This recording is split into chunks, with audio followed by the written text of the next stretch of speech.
What's up, friends? So today we're doing the #1 most important upgrade / repair you could possibly do on your Westfalia / Vanagon. Something that we should have done as soon as we got the Vanagon, but we've just kind of put off. The repair that prevents your van from catching on fire, you know, turning into a fireball, burning into shreds, literally could kill you, and that is the fuel line upgrade. Well, you already mentioned the fires, right?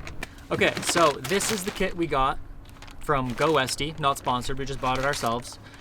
And it's a kit to replace the soft fuel lines for this Vanagon Westfalia.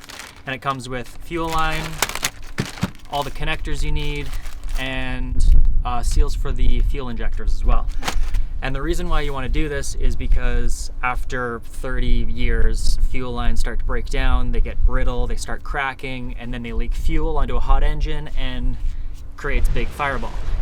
And it's happened many times over the years. If you look it up on the internet, there are countless photos and videos of Vanagons going up in fireballs. So it's like their favorite thing to do, these Vanagons, is catch on fire after breaking down. Just good preventative maintenance to swap out all those old fuel lines and put in new ones so that they don't leak fuel onto your engine. There's also this infamous plastic fitting that VW used, and that plastic fitting sometimes fails, and again, causes fire. So this kit includes a little grommet which replaces that fitting and should prevent that from ever happening.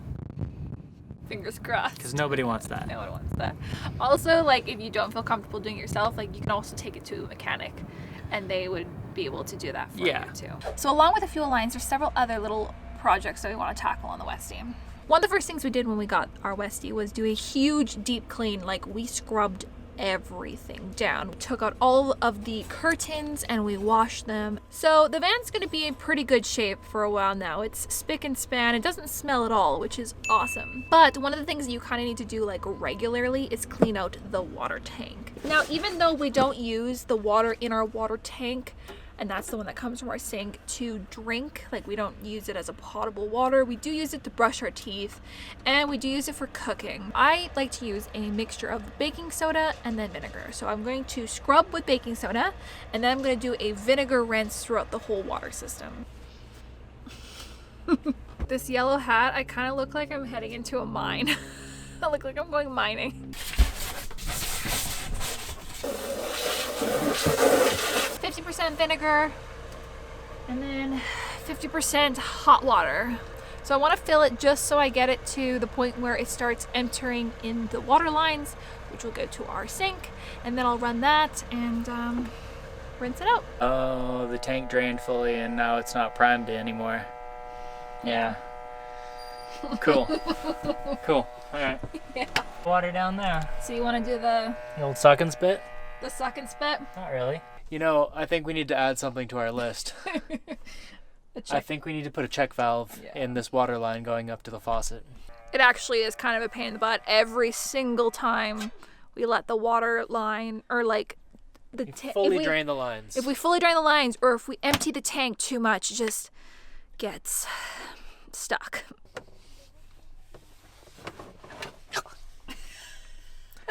Very vinegary.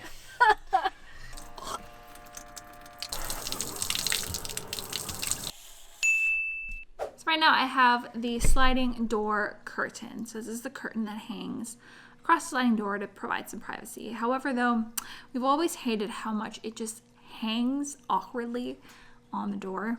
And we've always wanted it to be a little bit more flush. I thought if I put an elastic inside the, like, bottom bit of it, and then we, like, take the two ends, and then it's like more of an elasticy bit, it would stay on the door a bit better. If I just attach these two elastics together, then I can just pull the other one through. Here's my little links.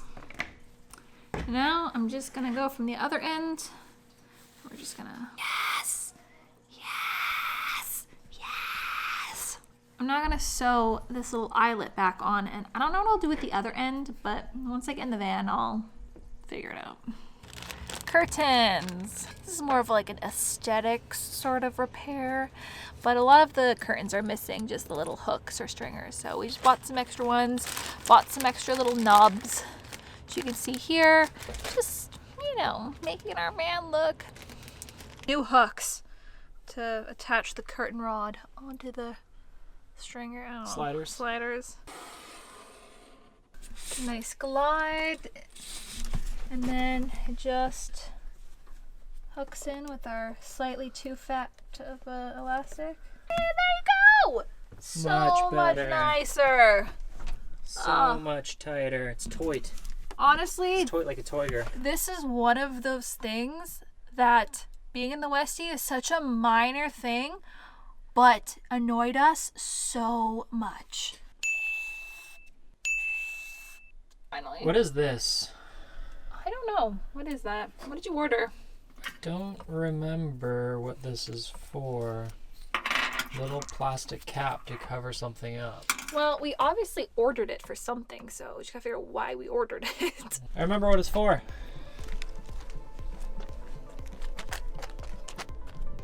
Oh.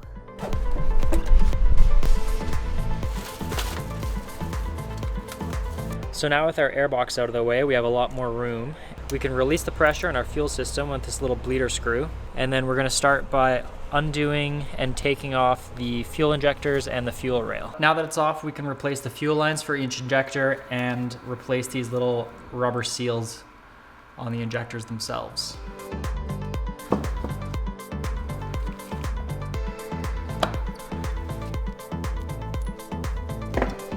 So now I can use the 2 pieces of fuel line that I cut off the injector to determine what length I need to cut for the new piece.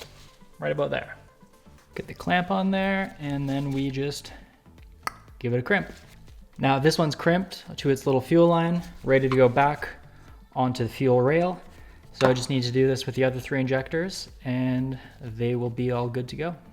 Now I am using these crimp connectors on the injector itself because it's a metal nipple underneath there, but on the fuel rails, I'm gonna use these screw clamps because I'm a little nervous about putting too much pressure with these crimp clamps on these plastic nipples.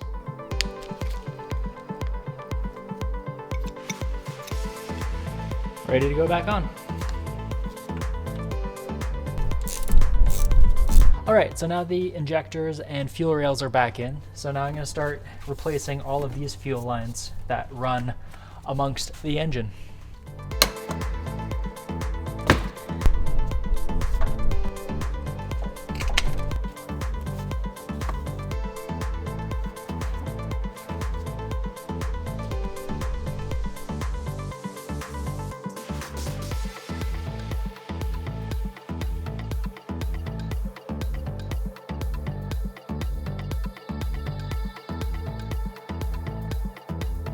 All right, so plastic fitting's out. This is the one that breaks and starts fires.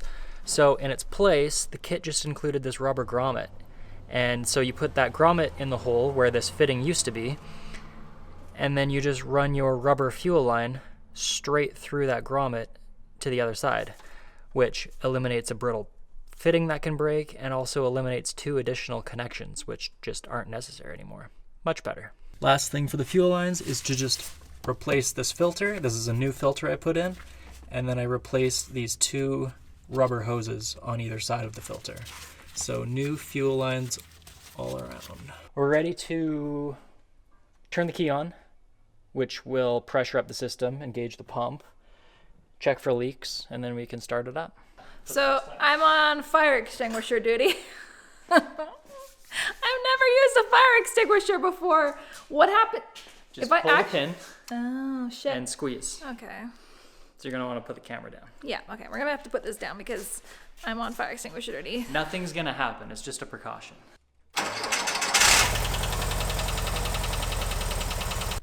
Wait, does that mean no fire? I mean, everything looks good. I mean, we'll run it for longer later. Okay. We just don't want to blow exhaust in here. I'll close the garage. We are continuing on with our tasks. I'm going to continue. So I have the rest of the curtain clips to put in. So I'm going to work on that while Matt does some other fun tasks. Actually, Matt's tasks are a lot more fun than mine. So Matt, what you working on here? Here. I'm gonna pull the wheels off, check the brakes, check the wheels, take a look at everything. Just do some visuals. Make sure our brakes are all good. Is that what it's called? Visuals? A visual check, yeah. Lots of life left in our brakes. Yes, excellent. The ball joints were actually done pretty recently on this. Yeah, previous owner, right? Yeah, which is nice because that is kind of a gross job to do if you're gonna do it yourself. It's definitely a new bushing there. Mm-hmm. New tie rod ends, all good stuff. All good stuff. This vehicle's been taken good care of. Well taken care of for sure. One corner down and then I'll just do the other 3. So it's currently April 2021 and we got married in September of last year, so 2020. But as you can see, we still have our just married decals on the Westie. So I think it's time to come off. We got, when we actually did our first trip with it, like a couple weeks ago, we got a lot of very nice congratulatory hellos and honks and questions about our recent marriage that wasn't that recent, but it's still pretty recent. You know, it's time. It's time.